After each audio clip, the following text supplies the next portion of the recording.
Hey everybody, Bard here from Dark Age Production. Today we're going to do the Tales Under the Oak t-shirts on the large size old-fashioned clamshell heat press. These are the kind they used to use at my dad's roommate's t-shirt shack shop that used to be open in Minneapolis. So let's get started. These have already had the inner size tag, brand tag pressed in it. You can tear away this tag when you get it or cut it off. I would cut it off just so you don't rip the threads. So if you get one of these style, pay extra for the automatic opening. You'll see why in a moment.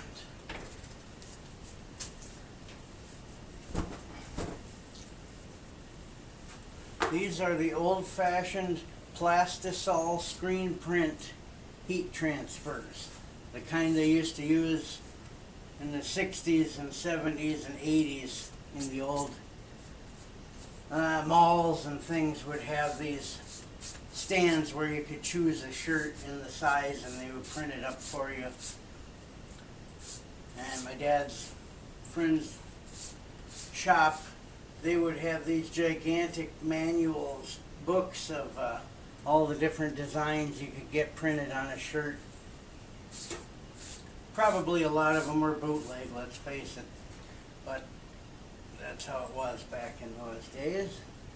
These are official, don't worry. Alright, so you get your shirt, try to center it on the platen with the collar generally in the center, because that's how you're going to line everything up. Try to make sure everything's even.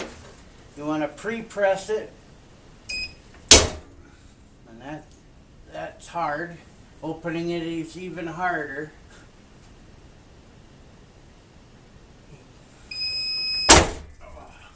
You do that quite a few times and you've got yourself a good shoulder workout for the day. Make sure everything's smooth and flat. You don't want any wrinkles when you press your image. These are big images. Usually they're about 12 by 12. This one's 16 by 12. So I put a crease at the top and the bottom so that it's easier to line everything up. You go by the collar, don't go by the tag of the shirt, because those aren't always stitched in the center.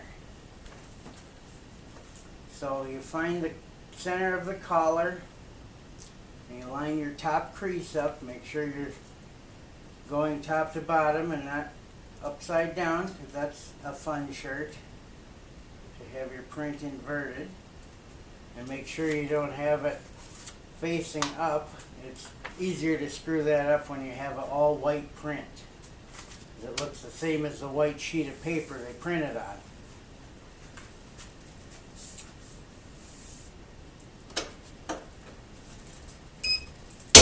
So then you clamp it down. Factory says 7 seconds. I do 10, just because it bakes it on a little bit better.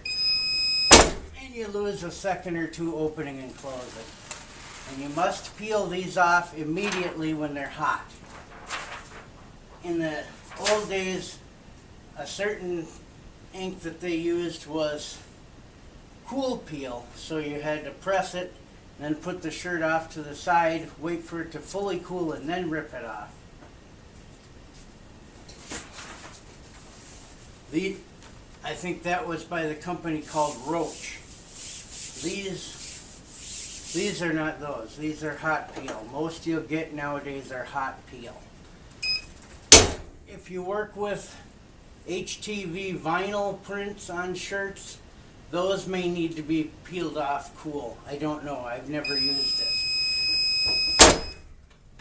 This is a Teflon sheet that helps drive the print into the shirt after the initial pressing. done that now. And here's our shirt. That's an extra large size. These prints are enormous on a small, so if you're a small guy, you got a huge print on your shirt. But they're good for bigger guys because it won't look like a tiny print on a big shirt.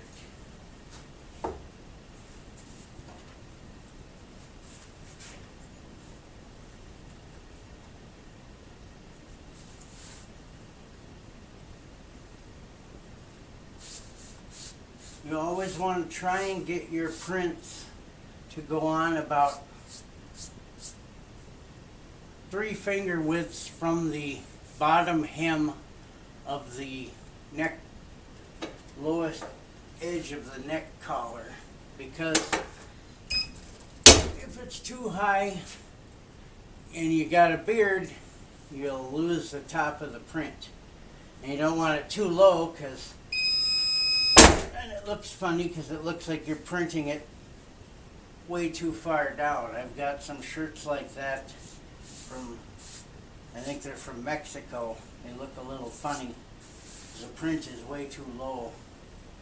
I don't know why they printed them that low, but that's how they are. That's what you get with bootlegs.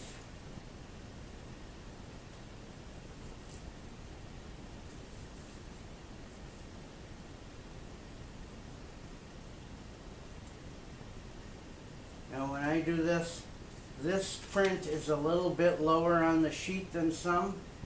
They were cut a little bit higher, so that gives you the room to measure out your 3 finger width.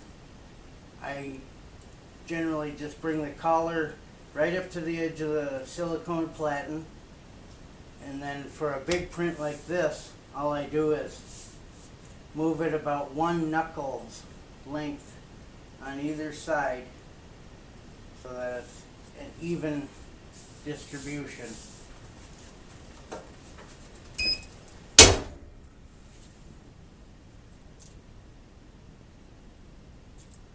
If you get one of these, don't leave it plugged in. I don't trust leaving these kind of things plugged in. When you're done using it, I would suggest shutting it off, because who knows how well these things are built.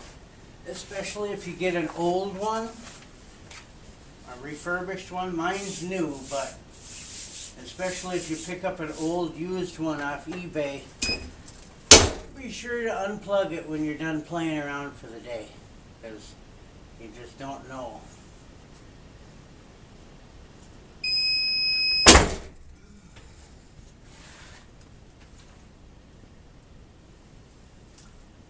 Go.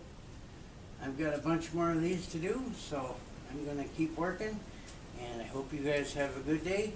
Thank you for watching.